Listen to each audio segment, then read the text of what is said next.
percaya karena argumen yang disampaikan valid dan kuat.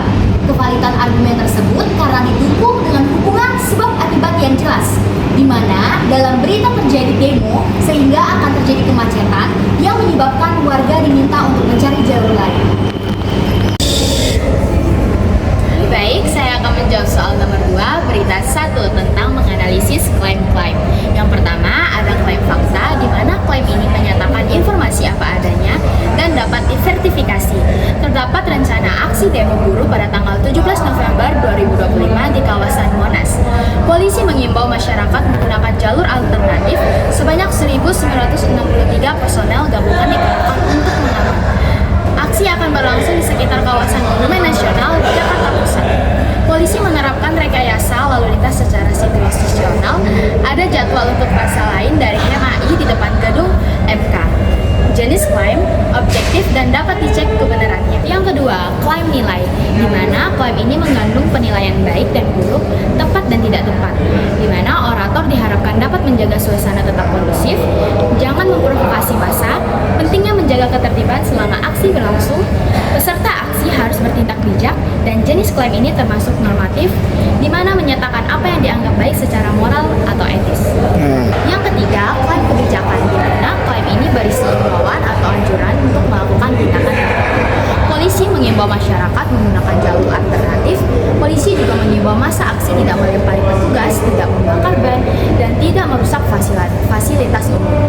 Dan polisi meminta orator tidak menyampaikan pernyataan yang memicu ketegangan. Jenis klaim ini adalah berisi rekomendasi tindakan yang harus dilakukan. Keempat, ada klaim prediktif, di mana klaim ini menyangkut perkiraan terhadap apa yang mungkin terjadi. Jika masa tidak mengikuti imbauan, maka kemacetan dan ketegangan dapat terjadi. Rekayasa lalu lintas dilakukan berdasarkan perkembangan situasi di lapangan, sehingga situasi bisa berubah sewaktu-waktu. Jenis klaim ini adalah menyatakan kemungkinan yang akan terjadi. Untuk pertanyaan nomor 3 tentang argumen dan kontrargumen tentang berita yang kami pilih, yaitu berita nomor 1, yaitu argumennya imbauan polisi untuk menghindari kawasan Monas sangat tepat untuk menjaga kelancaran lalu lintas karena adanya aksi unjuk rasa dari aliansi buruh dan juga aksi lain di depan Mahkamah Konstitusi. Potensi kemacetan tinggi dapat dikurangi dengan memilih jalur alternatif. Masyarakat dapat terhindar dari kepadatan yang tidak perlu. Yang kedua yaitu penempatan 1.963 personel gabungan menunjukkan keseriusan menjaga keamanan dan ketertiban yang ada. Jumlah personel yang besar diperlukan untuk mengantisipasi kerumunan masyarakat, rekayasa lalu lintas, serta menjaga keamanan baik bagi peserta aksi maupun warga yang ada di sekitar.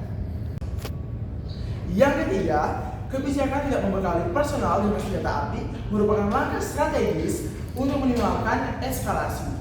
Keberadaan senjata dapat memicu ketegangan ataupun kesalahpahaman. Keputusan ini membantu menciptakan suasana yang lebih damai dan aksi penyampaian pendapat. Dan berikutnya yaitu counter argument. Counter argument meliputi yang pertama, imbauan menghindari Monas dapat dianggap kurang praktis bagi warga yang memang harus melintasi untuk bekerja ataupun keperluan yang penting. Tidak semua orang mempunyai pilihan jalur alternatif, sehingga imbauan ini berpotensi menghambat mobilitas mereka. Yang kedua, jumlah personal yang terlalu besar bisa dianggap berlebihan dan menimbulkan kesan intimidatif. Meskipun tidak membawa senjata, kehadiran ribuan petugas dapat dipersepsikan sebagai tekanan ataupun pembatasan kebebasan berdemonstratif. Yang ketiga, tidak dibekalinya petugas dengan senjata api memang baik untuk mencegah eskalasi, tetapi dapat mengurangi kemampuan polisi merespon jika terjadi tindakan anarkis ekstrim. Dalam situasi tertentu, ketidakadaan alat pertahanan dapat membahayakan personal kepolisian. Baiklah, saya akan menjelaskan soal nomor 4, yaitu tentang pola-pola deduktif pada berita 1. Demonstrasi besar biasanya menimbulkan kerumunan dan kemacetan di sekitar lokasi. Hari ini, aksi buruh berlangsung di kawasan Monas dan melibatkan banyak massa serta petugas keamanan. Karena kondisi tersebut dapat mengganggu arus lalu lintas, warga diminta menghindari kawasan Monas agar perjalanan tetap aman dan lancar. Baiklah, tadi di dalam kasus tersebut ada premis umum, fakta khusus, dan kesimpulan. Dapat 3 argumen induktif spesifik. Yang pertama adalah Kapolres Metro Jakarta Pusat mengatakan bahwa masyarakat diminta untuk menghindari kawasan Monas karena akan ada demo buruh di Monas. Yang kedua, sebanyak 1.963 personel akan dikerahkan untuk mengatur arus lalu lintas dan keamanan yang terjadi selama demo. Yang ketiga, polisi menyiapkan rekayasa lalu lintas situasional bergantung perkembangan di lapangan yang ada di Monas. Jadi dari hasil analisis tersebut, 3 contoh argumen induktif spesifik tersebut karena berita-berita tersebut adalah kontrak dan benar-benar terjadi di lapangan.